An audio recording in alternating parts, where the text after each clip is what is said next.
অনেক সময় হাত দেখে অনেকে বলেন এখন আপনার খারাপ সময় যাচ্ছে, এত বছর পর্যন্ত খারাপ সময় যাবে, তারপরে একদম বৃহস্পতি তুঙ্গে।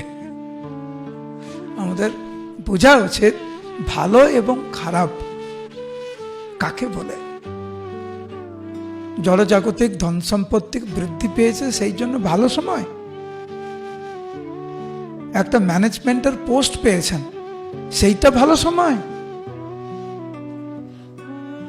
ভালো সময় হচ্ছে সাধুগুরু বৈষ্ণবের আনুগত্যে বিনম্র চিত্তে শান্ত মনে যখন আমরা জপ করতে পারবো, ওইটা ভালো সময়।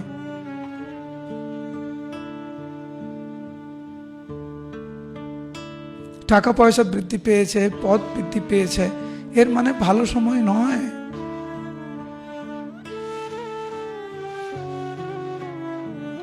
এইটি হচ্ছে গুরুত্বপূর্ণ বিষয়।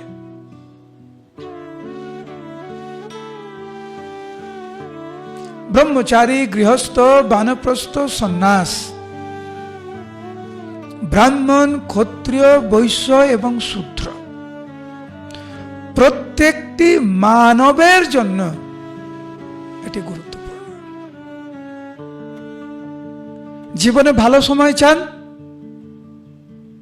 জীবনে ভালো কিছু করতে চান, মঙ্গলময় কিছু করতে চান, সাধুগুরু বৈষ্ণবের আনুগত্যে থাকুন, সাধন ভজন করুন, ওইটি সবচাইতে ভালো সময়।